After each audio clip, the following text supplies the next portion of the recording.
Le dimanche dernier, le thème de la prédication, c'était Dieu a ressuscité le Christ. Et réellement, Christ est ressuscité. Alors, levez-vous pour lui donner toute la gloire en l'acclamant très fort.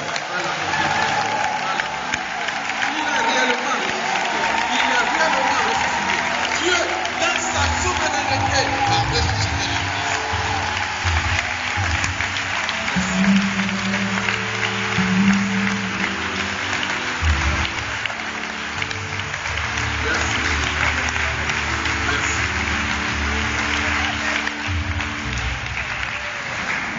Oui, Dieu, dans sa souveraineté, décide de la mort de son Fils. Dans sa souveraineté, le ressuscite. Et à travers donc sa résurrection, le Christ aussi te communique sa résurrection. Oui, sache que tu es mort dans les différents domaines de ta vie. Tout ce qui est mort dans ta vie, où tu as des souffrances, qu'avec le Christ ressuscité, tu t'es ressuscité au nom de Jésus. Qu'il y ait donc la vie en chacun de nous. Le thème de ce jour, c'est annoncer le Christ d'après les Écritures. Et ce matin, je ne ferai pas une prédication comme nous avons l'habitude de le faire dans nos églises, avec le contexte et puis les enjeux, c'est-à-dire parler de pourquoi ce thème est donné et les implications pour nous aujourd'hui.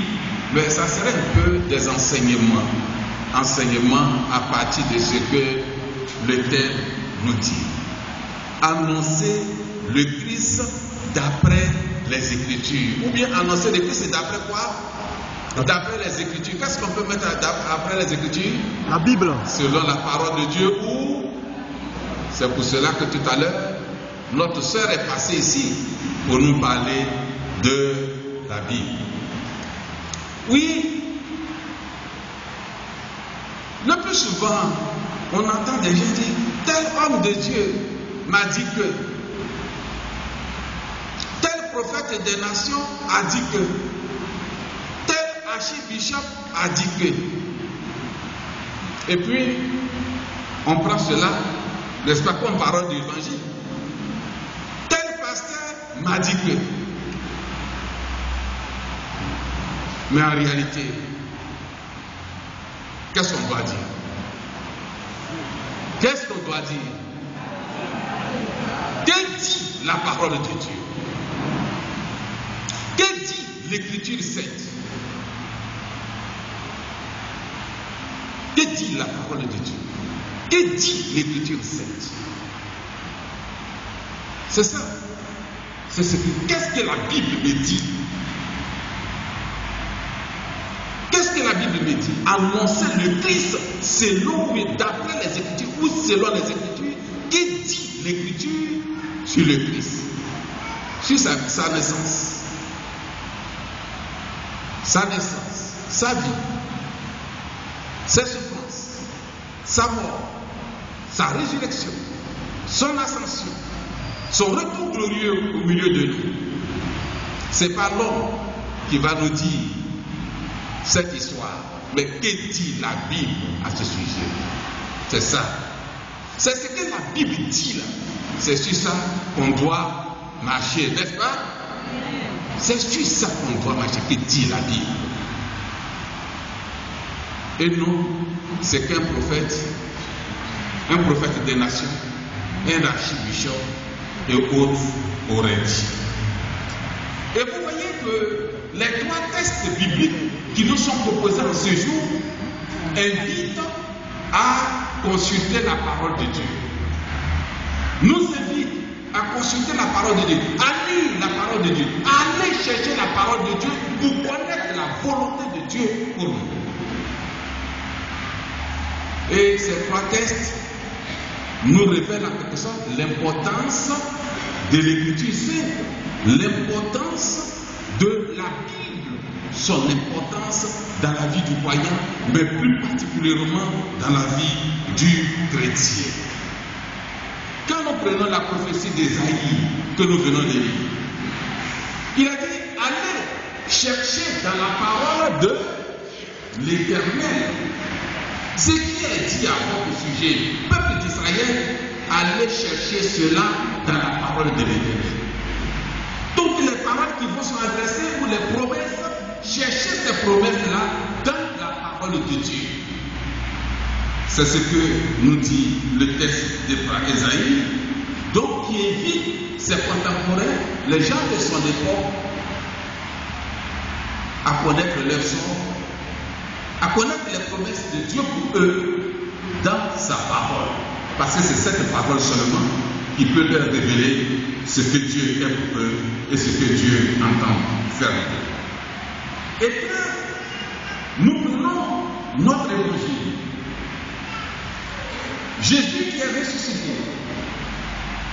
et qui, sur le chemin d'Emmaüs, apparaît aux deux disciples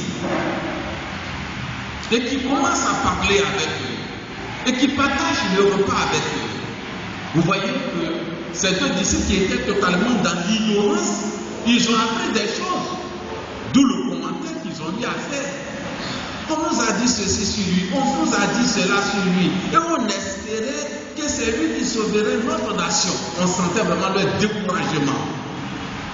Mais vous voyez que quand le Christ est apparu, il a commencé à leur parler de l'Écriture. Il dit, voici ce que l'Écriture sainte nous dit. Voici ce que la parole de Dieu a eu à dire au sujet de cet homme. Alors quand Jésus a commencé donc à faire référence à la parole de Dieu, il n'a pas voulu se justifier pour dire c'est moi qui suis ceci ou cela, mais il fait référence donc à la parole de Dieu. Donc c'est en faisant référence à la parole de Dieu. C'est en ce moment que ces disciples-là, leurs yeux s'ouvrirent. Leurs yeux s'ouvrirent et qu'ils ont commencé réellement à comprendre ce qui s'était passé. L'importance de l'Écriture qui permet de découvrir, qui permet de savoir qui est Christ et qui permet de l'accepter et d'aller témoigner. Et c'est cette démarche qu'effectuent les deux disciples qui retournent donc pour dire aux autres réellement le Christ est ressuscité. L'importance de l'Écriture, Paul et Silas. Paul, qui était au départ très porté sur la loi juive et qui agissait selon cette loi, ayant donc reçu le Christ ressuscité, on nous présente Paul à Thessalonique. Paul à Thessalonique, au départ, il a lu la loi sans comprendre cela. Mais maintenant, il comprend la loi. Alors, à Thessalonique, dans la synagogue, en prouvant que Jésus est ressuscité, en justifiant que Jésus est ressuscité, Paul va faire allusion donc à l'Écriture sainte. Et il parle de Moïse. On parlait de Moïse, cela veut dire qu'on parle de la Torah, ou les 7 premiers livres de la Bible, qui sont très chers aux Juifs. Et dit même déjà, l'Ancien Testament, la Torah, annonce ce Jésus. Annonce ce Jésus. Et voilà, ici de la Bible, il dit ce que j'ai dit là. Je ne dis pas cela parce que j'ai appris ça des autres, mais je vous dis, c'est ce que la parole de Dieu dit. Et c'est ce que j'affirme. Oui, l'importance de la Bible ou l'importance de l'Écriture sainte qui fonde ce que nous disons et ce que nous vivons dans notre foi.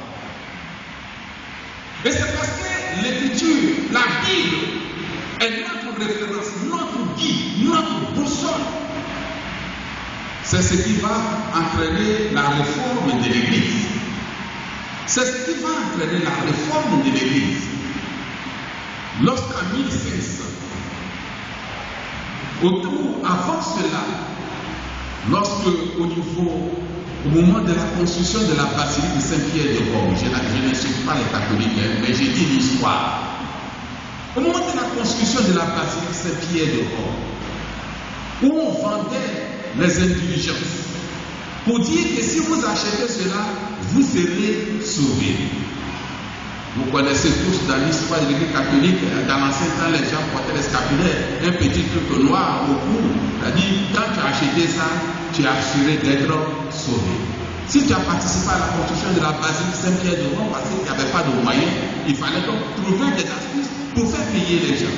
Tu seras sauvé. C'est ce qui va amener Luther à réagir. Luther qui était prêtre, en parcourant la Bible, il découvre que le chrétien n'est sauvé que par grâce. C'est par plus grâce que le chrétien est sauvé, et non au moyen de quelque chose qu'il aurait fait pour Dieu. Non, ce ne sont pas les œuvres qui nous sauvent, nos œuvres nous accompagnent, mais nos œuvres sont les témoignages de notre foi. Mais seule la grâce nous sauve. Ma foi, car le plus souvent, les gens se disent, ta foi t'a sauvé. C'est ta foi en ce Christ ressuscité qui te sauve. Alors, c'est ce qui a amené Luther à réagir. Et il sera donc excommunié de l'Église catholique. On va le traiter de quelqu'un qui proteste. Et ceux qui vont dessus seront traités de protestants, des gens qui protestent pour se moquer d'eux. Mais le protestant, ce n'est pas quelqu'un qui proteste seulement. Le protestant, l'autre sens du mot protestant, c'est celui qui dit protestamentum. Je suis pour ce que dit la Bible. Quand il dit protestamentum, c'est-à-dire le testament. Protestamentum, je suis pour les testaments. Or, les testaments, il y a deux. Ancien testament, Nouveau testament. Donc, je suis, celui qui dit de la grande famille protestante, lui dit, je suis pour ce que dit la Bible. C'est ce qui est seulement dit dans la Bible, c'est ce que je considère. C'est ce qui va entraîner donc la réforme. La réforme. Et dans la réforme, on parle des principes de la foi protestante. Il y a 6 principes. 6 principes dans la réforme protestante. Et si vous voulez que je vous cite ces 6 principes-là, invitez-moi à un exposé. Ou bien allez acheter mon livre. Mais si vous achetez, ce n'est pas moi que vous donnez l'argent. Vous donnez l'argent à l'église, mais en même temps, vous participez à la construction d'un temple. Mais dans ces 6 principes de la foi protestante, nous affirmons l'écriture seule. L'écriture seule, notre référence. La Bible seule, notre référence. Nous disons que tout ce que les gens disent ici et là, nous n'ajoutons pas foi à cela. Ça peut nous aider, mais c'est l'écriture seule qui est notre référence. C'est pour cela que cette écriture fonde notre foi et soutient notre foi, irrigue notre foi.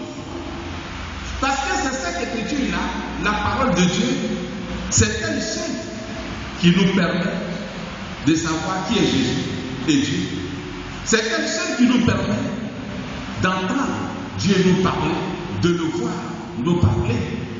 Et c'est ce que l'étranger de la Galilée pourra exprimer en ces termes dans le cantique 516 de notre recueil Gloire à Dieu, en disant: alors, au matin, j'ai voulu savoir ce que dit de lui l'écriture. C'est là qu'on entend la pompe, le froid se donnant, annonçant lecture. Il vit et il me emportant nos mots. Il rachète une race et récite merveilleux tableau. Quel soleil et l'évangile. Je suis, je le vois.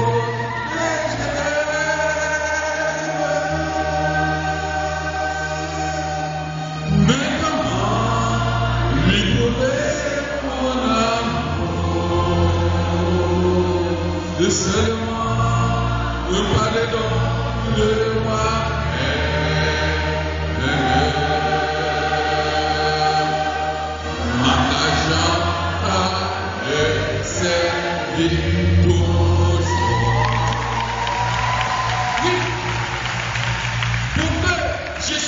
convaincu que Christ est ressuscité, pour que je m'engage à le servir pour toujours comme vous le faites, c'est dans la parole de Dieu que je vois le Christ.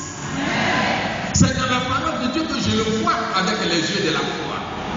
C'est dans la parole de Dieu que j'entends le Christ me parler avec les oreilles de la foi. Oui, c'est là qu'on le découvre. Et c'est là que je découvre qu'il chemine avec moi et il me parle de ma vie. Il me parle sur ma vie. Il me parle de ce que je dois faire. C'est dans la parole de Dieu.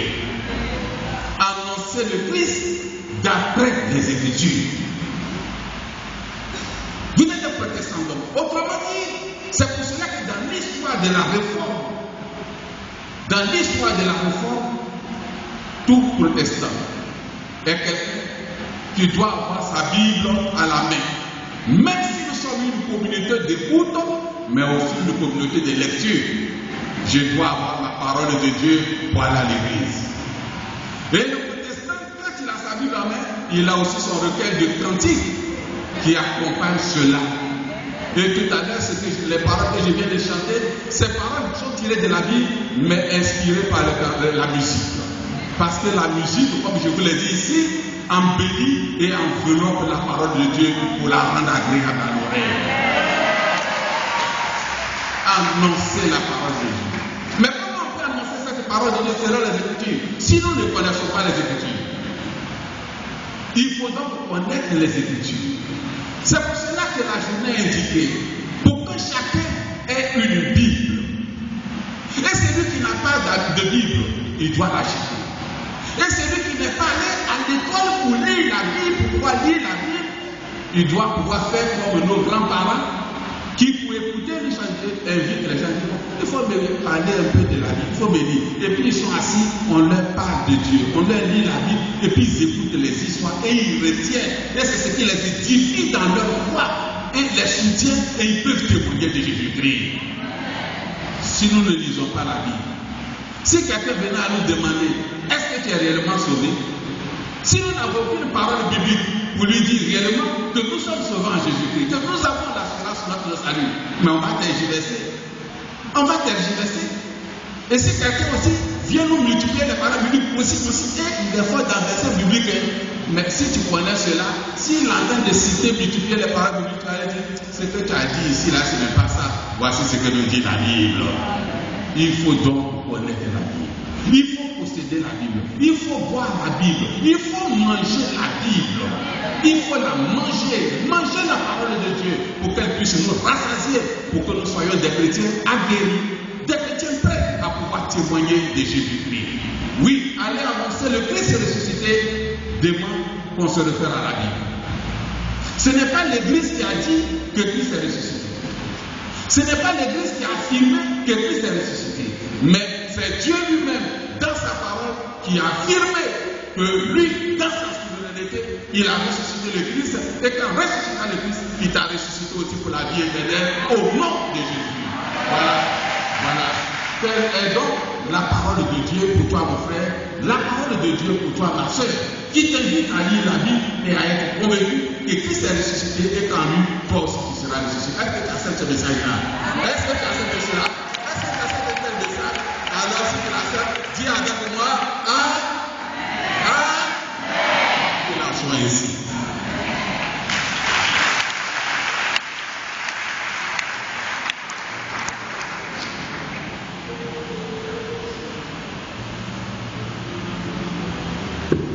Tu vas garder un moment de silence.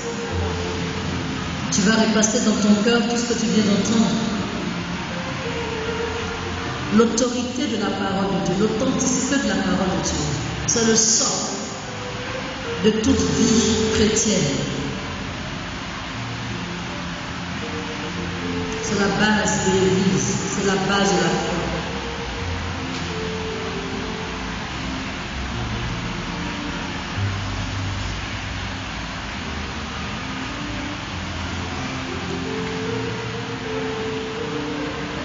Nous allons entrer dans un moment d'intercession.